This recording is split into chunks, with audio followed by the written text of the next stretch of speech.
In the Southwest, the reason for a ban on pot was economics and prejudice. They were worried about all these Mexicans down on the Texas border who were, it was the depths of the Depression. And these Mexicans had been a very useful labor force in the 20s when we needed them, but now it's the Depression, you got all these gringos in the bread line. You sure as hell don't need all these Mexicans. So how could we stigmatize them and get rid of this cheap labor force and get them out of here?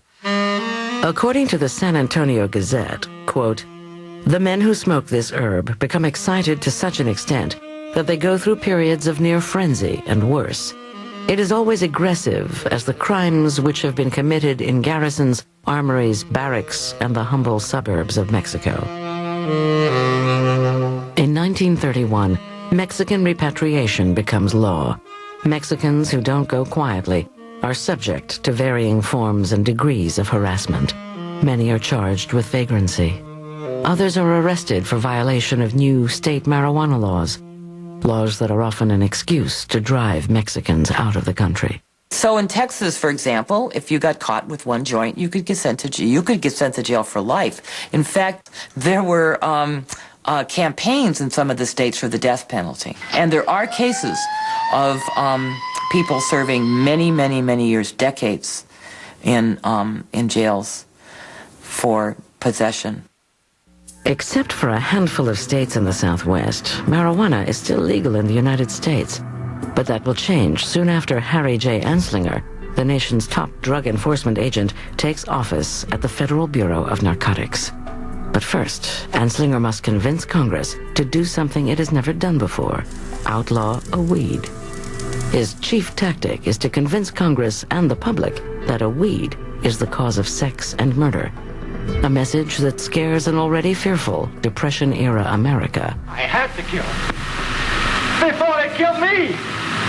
I had to kill him! Can't you understand? I had to kill him! They killed me unless I kill them! Can't you understand?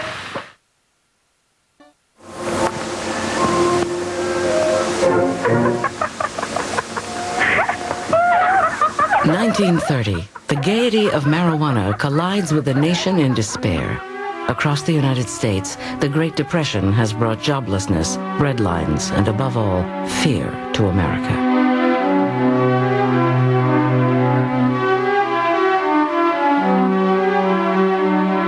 Let me assert my firm belief that the only thing we have to fear is fear itself. But the nation's fear is not just economic. There are fears of crime and gangsters, unions and communists, immigrants, and even alcohol.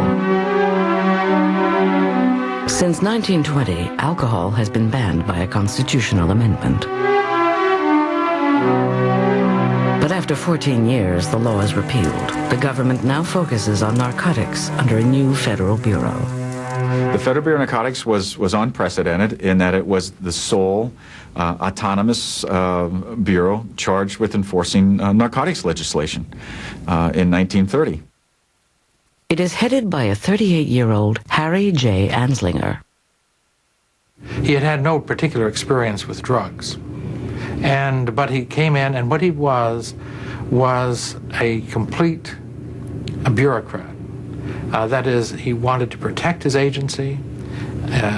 He wanted to keep his budget going. To Anslinger, there is nothing glamorous about fighting drugs, but soon he sees that it is one of the most important issues of his time, endorsed by some of the country's most powerful men, like publisher William Randolph Hearst. Anslinger went to visit Hearst at San Simeon Castle. I guess it was one time. And Hearst told him that he personally wrote all of the anti-drug editorials in the Hearst newspapers.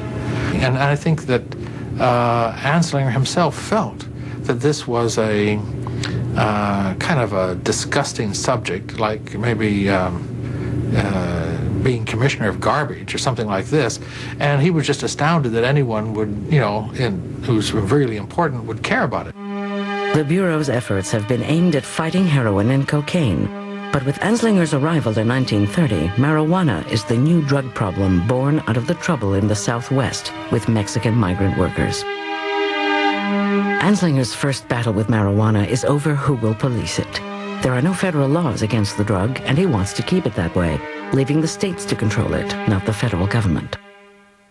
He had tried to get the states to adopt a uniform narcotic law, which would include cannabis, and that would allow each state to decide how much of its resources it wanted to put out for the control of marijuana or cannabis, and it wouldn't touch his budget or his agents. That had some success, but not complete. There was continued pressure on the government in Washington to do something about these Mexican immigrants who smoked marijuana and went into town on the weekends and created havoc. Texas, California, Arizona, and Colorado insist it's the federal government's responsibility to do something, but Anslinger resists.